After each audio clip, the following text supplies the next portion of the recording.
आने वाली नस्लें तुम पर फक्र करेंगी हम अजरों, जब भी उनको ध्यान आएगा तुमने फिराक को देखा है। जी हाँ, आज फक्र करने का दिन है, क्योंकि आज हम याद कर रहे हैं उर्दू आकाश के एक ऐसे अनहद सितारे को जो अपना प्रकाश स्वयं लिए हुए था।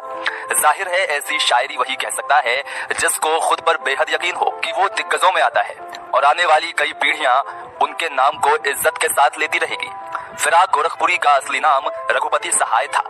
ये उनकी उर्दू जबान से मोहब्बत ही थी कि उन्होंने जब उर्दू में शेर कहने शुरू किए तो अपना उपनाम फिराक गोरखपुरी रख लिया। रघुपति सहाय का जन्म 28 अगस्त 1896 में गोरखपुर उत्तर प्रदेश में कायस्थ परिवार में हुआ था। रघुपति सहाय अपने विद्यार्थी जीवन में मेधावी छात्र हुआ करते थे। कला स्नातक में पूरे प्रदेश में चौथा स्थान पाने के बाद ICS में चुने गए। हालांकि देश की दयनीय हालात देखकर नौकरी छोड़ दी तथा स्वराज आंदोलन में कूद पड़े तथा 1.5 वर्ष की जेल की सजा भी काटी। जेल से छूटने के बाद जवाहरलाल नेहरू ने उन्हें अखिल भारतीय कांग्रेस से जोड़ा। इस बीच रघुपति सहाय इलाहाबाद विश्वविद्यालय में अंग्रेजी के प्रोफेसर हो गए। भाषाओं के प्रति उनका प्रेम जग जाहिर था, सो उर्दू में शेर कहते और छात्रों को अंग्रेजी में शिक्षा देते। आज भी इलाहाबाद विश्वविद्यालय में उनके तमाम किस्से मशहूर हैं। उन्हें उनकी रचना गुले नगमा के लिए साहित्य अकादमी पुरस्कार तथा ज्ञानपीठ पुरस्कार से सम्मानित किया गया। इसके अलावा उन्हें सोवियत लैंड नेहरू पुरस्कार से भी सम्मानित किया गया। बाद में उन्हें साहित्य अकादमी का सदस्य भी मनोनीत किया गया था। फिराक गोरखपुरी को साहित्य एवं शिक्षा के क्षेत्र में भारत सरकार ने सन 1968 में पद्म भूषण से सम्मानित किया था। क्लासिकी उर्दू शायरी में गालिब ने जो नाम पिछली सदी यानी 19वीं सदी में कमाया, कहना गलत न होगा कि 20वीं सदी में वही रुतबा फिराक साहब का भी था। पेशे से प्रोफेसर रहे फिराक गोरखपुरी अपने दौर में बड़े हाजिर जवाबी माने जाते थे। उनके हाजिर जवाबी के कई किस्से मशहूर हैं। जैसे एक बार एक आदमी ने फिराक साहब से कहा कि उर्दू बेहद आम जबान है, आपको इससे बेहतर किसी खास तरह की जबान में शेर कहने चाहिए। इस पर फिराक साहब बोले, कोई बात नहीं जनाब, मैं जानता हूँ कि दुनिया का हर गवार इंसान दुनिया की हर खूबसूरत चीज के बारे में ऐसा ही सोचता है।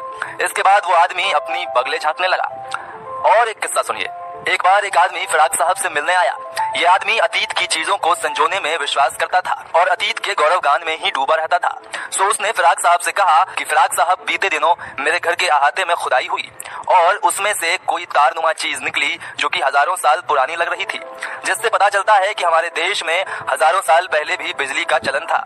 फिराक साहब ने फौरन जवाब में कहा कि पिछले दिनों मेरे घर के पीछे भी खुदाई हुई, लेकिन उसमें तार जैसी कोई चीज नहीं मिली। लेकिन इससे पता चलता है कि हमारे मुल्क में हजारों साल पहले वायरलेस भी चलन में था।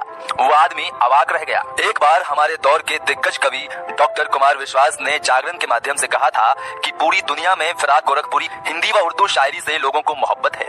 गालिब के 100 साल बाद फिराक जैसा एक ही शायर हुआ, उसके बावजूद उनको ना तो ठीक से समझा गया और ना ही उन पर ठीक से काम हुआ। यहाँ तक कि लोगों ने उन्हें ठीक से याद भी नहीं किया। फिराक ने कभी कहा था, बहुत पहले से उन कदमों की आहट जान लेते हैं, तुझे ए जिंदगी हम दूर से पहचान लेते हैं। जिंदगी जिसको किसी निश्चित बिंदु पर अवसान को प्राप्त होना होता है। फिराक की जिंदगी भी एक निश्चित बिंदु पर आकर अवसान को प्राप्त हो गई। दिन था 3 मार्च 1982। फिराक 85 वर्ष की उम्र में रुखसत हो गए और पीछे छोड़ गए अपने कई दिलचस्प किस्से और अत्यंत समृद्ध साहित्य।